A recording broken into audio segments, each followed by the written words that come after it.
এক গরিব কাঠুরিয়ার জীবনে একদিন হঠাৎ করে এমন একটা ঘটনা ঘটল যা তার পুরো জীবনটাই বদলে দিল। এক রহস্যময় রাজকন্যা আর এক ভয়ঙ্কর অভিশাপ। শেষে কি হলো জানলে তুমি অবাক হয়ে যাবে।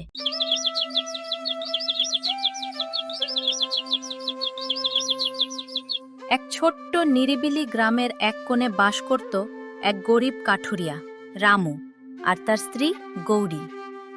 তাদের ছোট্ট কুঁড়ে ঘর, সামান্য আয় আর প্রতিদিনের কঠিন পরিশ্রমে কোনো মতে চলত তাদের জীবন।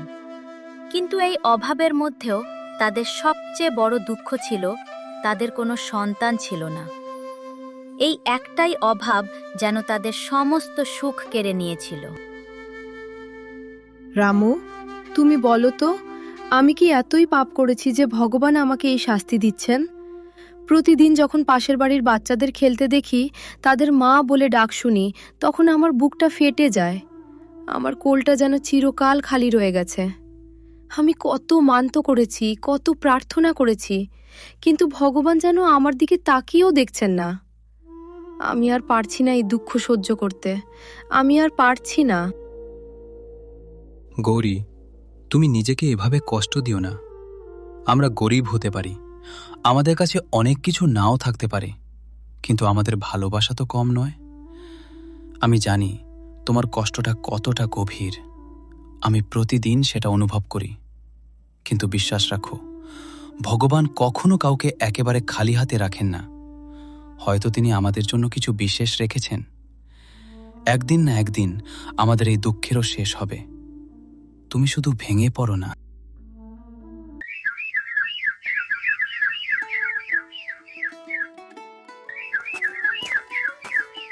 পরের দিন ভোরে রামু তার কুঠার নিয়ে জঙ্গলের দিকে রওনা দিল।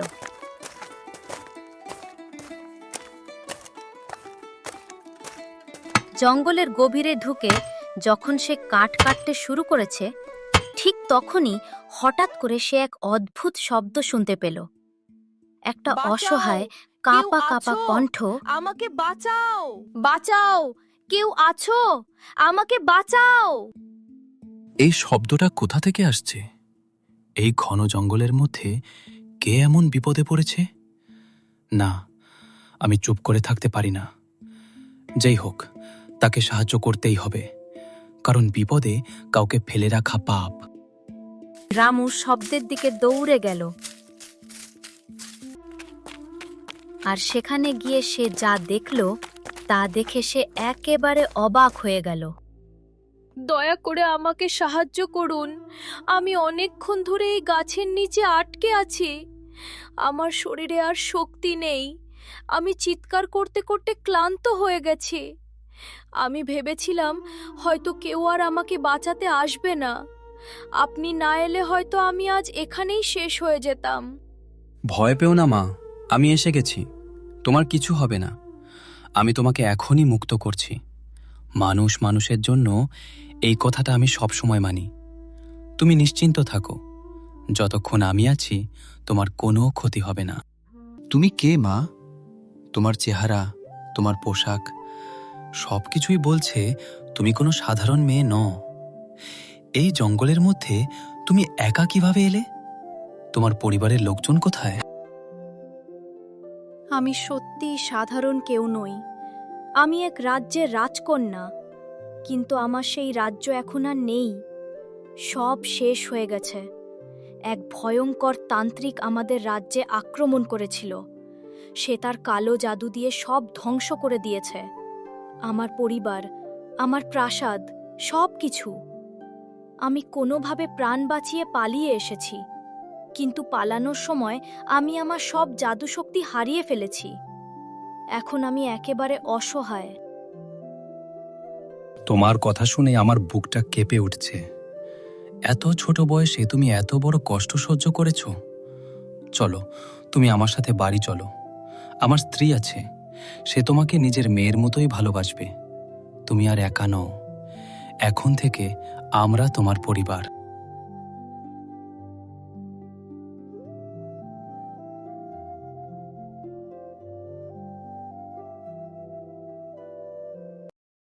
এই মেয়েটা এত সুন্দর, এত অসহায়। তুমি বলছো এ এখন থেকে আমাদের সাথে থাকবে? ভগবান কি সত্যিই আমার প্রার্থনা শুনেছেন? আমি এতদিন ধরে একটা সন্তানের জন্য কাঁদছিলাম, আজ যেন হঠাৎ করে আমার কোল ভরে উঠল। এসো মা, আমার কাছে এসো। আজ থেকে তুমিই আমার মেয়ে। মা, আমি অনেক দিন পর এই শব্দটা বললাম। আমি ভেবেছিলাম আমার জীবনে আর কোনো দিন মা বলে ডাকার সুযোগ আসবে না। আপনার ভালোবাসা পেয়ে আমি যেন আবার বাঁচতে শিখছি। আমি কথা দিচ্ছি, আমি কখনো আপনাদের ছেড়ে যাব না।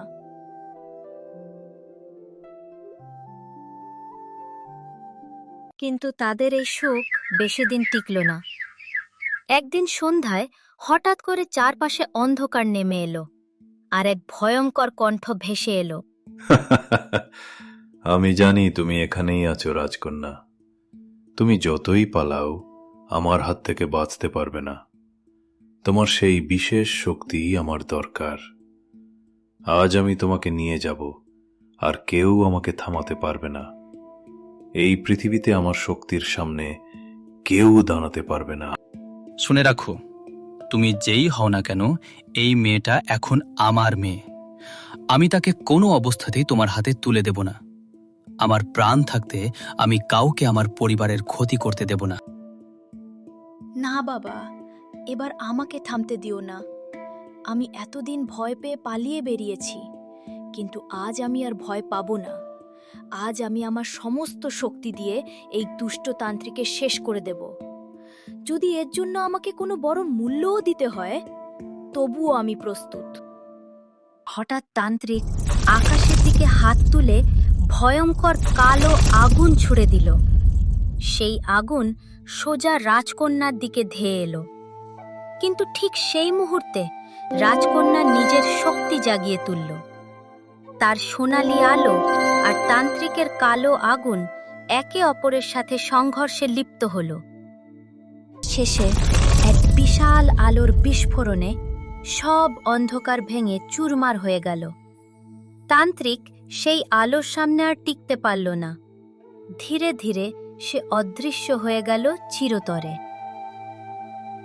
মা বাবা, আমি আমার প্রতিশ্রুতি রাখতে পারলাম না। আমি বলেছিলাম আমি আপনাদের ছেড়ে যাব না, কিন্তু আমার শক্তি ব্যবহার করার ফলে আমাকে এখন এই পৃথিবী ছেড়ে যেতে হবে। আপনারা আমাকে যে ভালোবাসা দিয়েছেন, সেটাই আমার জীবনের সবচেয়ে বড় পাওয়া। আমি কখনো আপনাদের ভুলব না।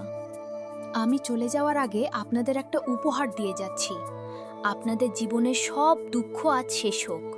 আপনাদের কোল যেন চিরকাল সুখে ভরে থাকে। এই কথা বলে রাজকন্যা হঠাৎ উধাও হয়ে গেল।